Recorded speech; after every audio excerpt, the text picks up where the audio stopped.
Doctor? పెద్దగా tension పడాల్సిందే లేదు. ఓ 4 రోజులు హాస్పిటల్లో ఉంటే సరిపోతుంది. మీరు మార్నింగ్ వెళ్ళి చూడొచ్చు. అలాగే డాక్టర్. ఎన్నిసార్లు చెప్పాను డాక్టర్ దగ్గరికి వెళ్దామని, విన్నావా? ఇప్పుడు చూడు ఎంత ఇబ్బంది పడ్డావు. నువ్వు లేకపోతే మేమంతా. అబ్బోయ్ నాన్న, రాత్రి నుంచి మీ మెలోడ్రామా చూడలేకపోతున్నాను. ఏం కాలేదు కదా, డాక్టర్స్ ఉన్నారు, చూసుకుంటారు. మీరు కంగారు పడకండి.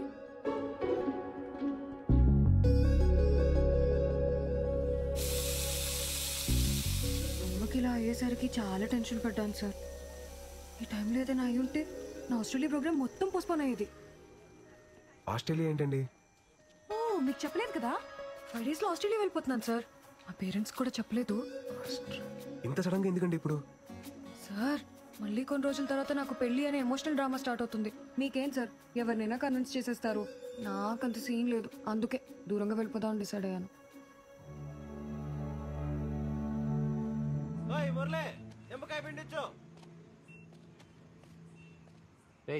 ఏమైందంటే అడుగున్నాడు వాడు. Amrita Australia వెళ్ళిపోతుందంటరా.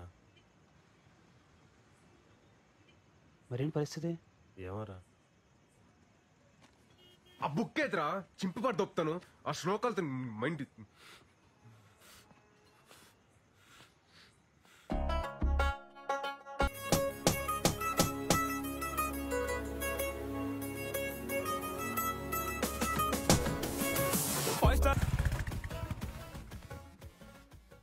Passport, flight ticket collect చేసుకొని వెళ్ళిపోదాం సార్. సార్, మీరు కూడా నాతో రండి సార్. మీరు వెళ్ళండి, నాకు వర్క్ కాల్ ఉంది. Okay, I'll just come.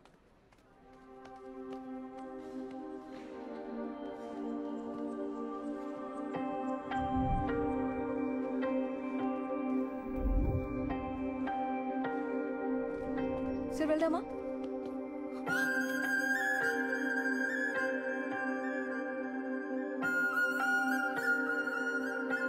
నువ్వెప్పుడు నాకింత దగ్గరగా వస్తావు, ఇక్కడే ఉండిపో నడిచే లోపు అంత దూరం వెళ్ళిపోతావు. ఇక్కడే ఉండొచ్చు కదా ప్లీజ్. నువ్వు చేస్తుంది ఎలా ఉందో తెలుసా? వరం ఇచ్చిన వెంటనే శాపం పెట్టినట్టుంది అమృత. ఏం మాట్లాడుతున్నారు సార్ మీరు?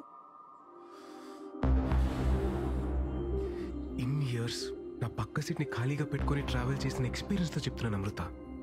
ఒంటరిగా ప్రయాణిస్తున్నప్పుడు దగ్గర కూడా దూరంగా అనిపిస్తుంది, జంటగా ప్రయాణిస్తున్నప్పుడు దూరం కూడా దగ్గరగా అనిపిస్తుంది. ఈ 30 సంవత్సరాల్లో నేను ఎప్పుడు పొందని ఆనందాన్ని ఈ కొద్ది రోజుల్లోనే నాకు పరిచయం చేశావు. ఈ ఆనందాన్ని ఇలాగే లైఫ్ లాంగ్ ఉంచచ్చు కదా అమృత. నేను పెళ్లి చేసుకుందాం అనుకుంటున్నా అమృత. ఆపండి సార్, ఇంకా మీరు చెప్పిన ఫిలాసఫీని వేదంలా నమ్మి ఇన్ని రోజులు ట్రావెల్ చేస్తుంటే మీరు ఇప్పుడు ఇలా మాట్లాడుతున్నారా? అది కాదు అమృత. ఇన్ని సంవత్సరాలుగా నమ్మిస్తూ కొన్ని రోజుల నుండి నటిస్తూ మోసం చేస్తూనే వచ్చారు కదా.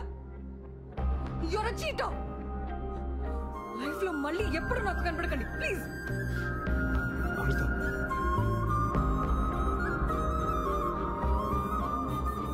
సార్ వెళ్దామా? వచ్చేసింది.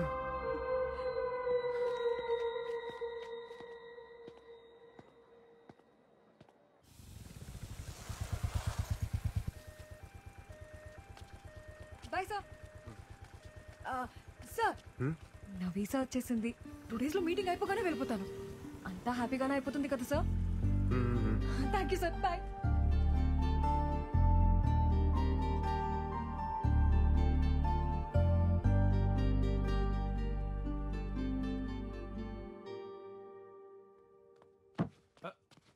విరాట్, విరాట్ లేరా. ఏమైంది నాన్న?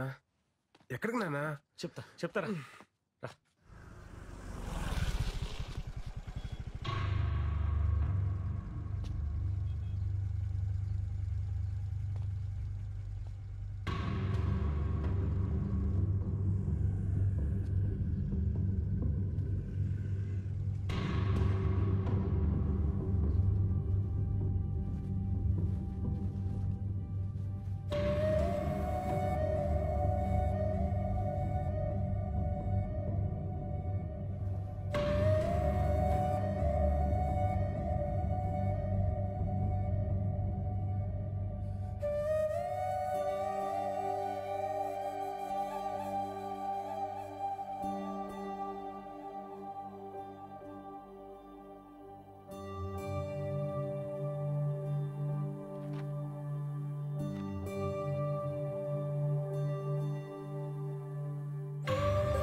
ఒంటరితనం అనేది ప్రతి రాత్రి నా మీద యుద్ధం చేస్తూనే ఉంది.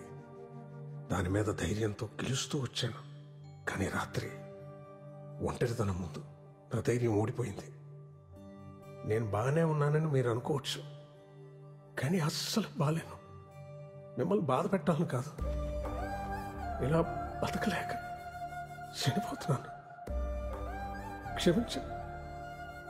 సోలో బతకంటే సోల్ లేని బ్రతుకు.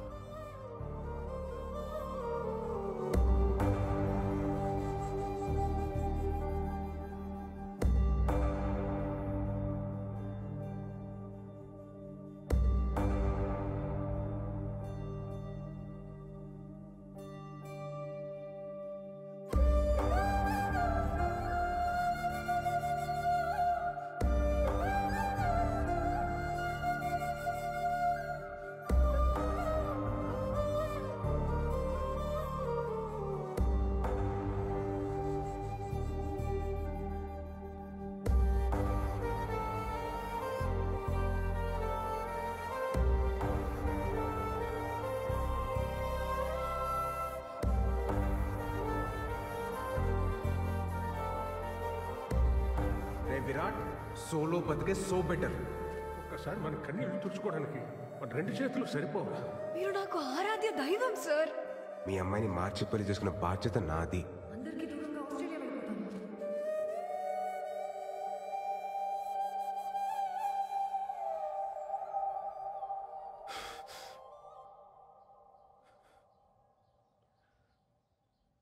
ఒంటరితనం భరించలేక మావయ్య చనిపోవడం చూశాక